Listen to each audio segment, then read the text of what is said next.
Let me ask you something. As you're thinking about this next season that you're stepping into, the goals that you're considering, the plans that you're making, the changes you know you probably need to make, have you stopped to honestly consider why some seasons move your life forward and others leave you working just as hard but not getting anywhere new? See, most people don't fall short because they aren't capable. They fall short because they keep trying harder while staying out of alignment with what they're trying to achieve. Today, I want to talk about how to approach this season differently. Not with resolutions, not with willpower, but with alignment.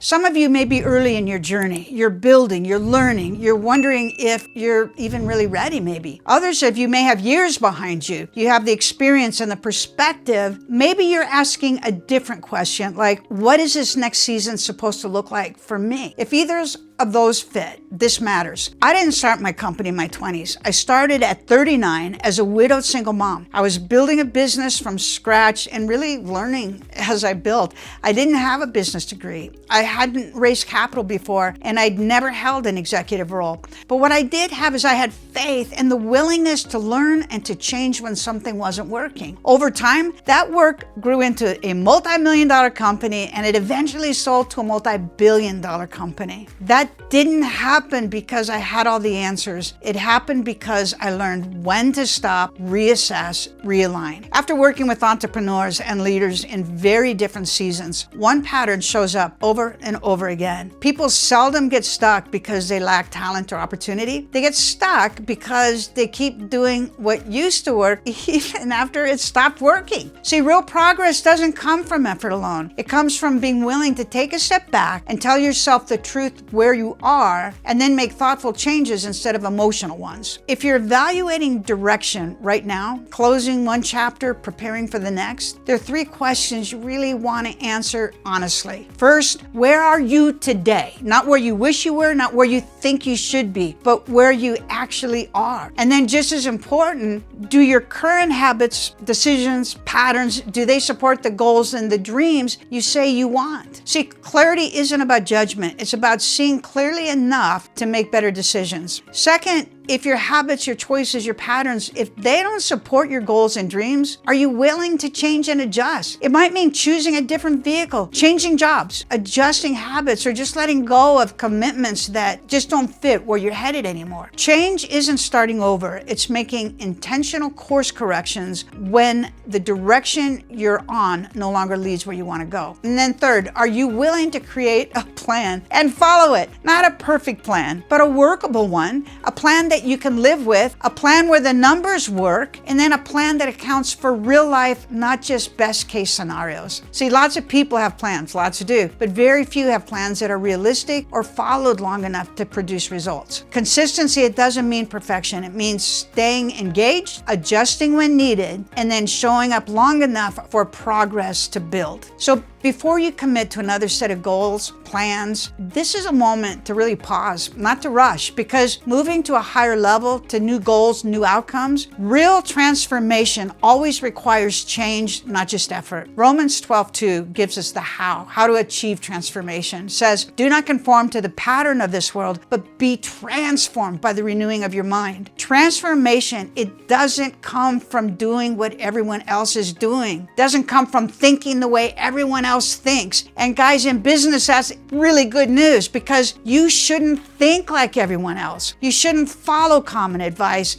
and definitely don't accept the limits other people place on you. Transformation begins with renewed thinking and the decisions that follow. After selling my company, I put these lessons into a book. It's called The Audit Principle, and I wrote it to help people change their lives. How to assess where you are, realign when needed, and then how to move forward with intention. If this would be helpful to you, the link is in the description below, and there's also a QR code that you can scan. Also, if you like this video, please leave a like and leave a comment. I'm Jane and Craig, and please know this: success is not based on chance, it's not based on luck. It's built through alignment and having the courage to act.